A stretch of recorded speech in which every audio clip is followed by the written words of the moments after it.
श्री नामदेव जी महाराष्ट्र के एक प्रसिद्ध संत थे। वे विठल भगवान के बहुत बड़े भक्त थे। उनका ध्यान सदा विठल भगवान के दर्शन, भजन और कीर्तन में ही लगा रहता। सांसारिक कर्मों में उनका जरा भी मन नहीं लगता था। वे एकादशी व्रत के प्रति पूर्ण निष्ठावान थे। वे उस दिन जल भी नहीं ग्रहण करते थे। एकादशी के संपूर्ण रात्रि को हरि नाम संकीर्तन करते थे। एकादशी अन्न खाते, ना अन्न किसी को खिलाते। एक दिन एकादशी की रात्रि के वो हरि नाम संकीर्तन कर रहे थे।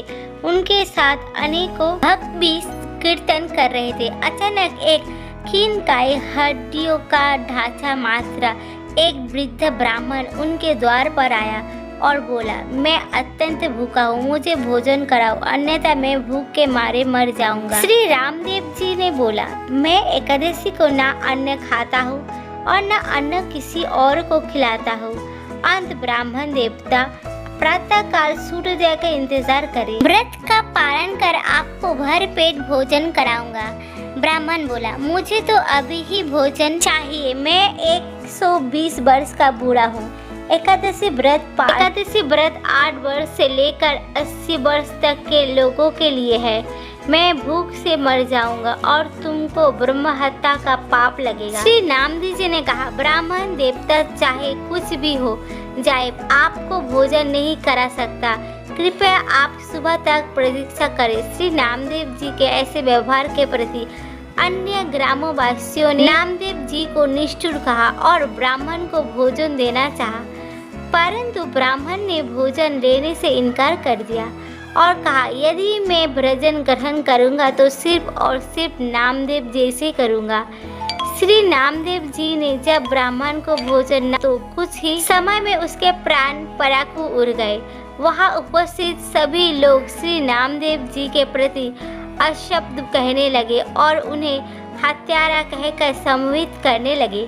श्री नामदेव जी कुछ न बोले, पूर्ववत विठल भगवान के भजन और कीर्तन में ही लगे रहे तथा एक पल के लिए उठे और मृतक शरीर को ढक कर रख दिया। वो मृतदेहों के समक्ष नाम संकीर्तन करते रहे। प्रातःकाल श्री नामदेव जी ने व्रत पालन किया और एक चिता बनवाई। स्वयं उस ब्राह्मण के पार्थिव शरीर को अपनी गोद में लेकर चिता पर बैठ गए।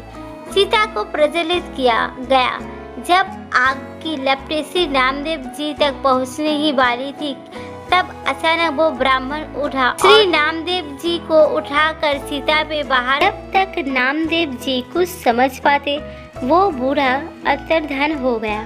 स्वयं विठल भगवान ही उनकी परीक्षा लेने आए थे।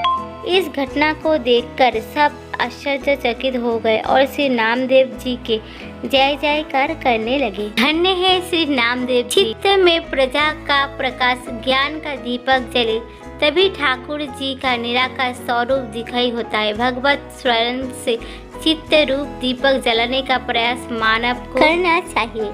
मानव को अज्ञानता से लड़ना चाहिए, मगर आलोचना और अज्ञानता पर चर्चा करके अपना समय बर्बाद नहीं करना चाहिए। तो दोस्तों, मेरी आज की छोटी सी कहानी आप सबको पसंद आ गई हो तो लाइक करें, कमेंट करें। मेरे चैनल को सब्सक्राइब करना ना भूलिए। फेसबुक से देख रहे हैं तो मेरे चैनल को फॉलो भी करके रख सकते हैं। तो देखने के लिए दिल से धन्यवाद।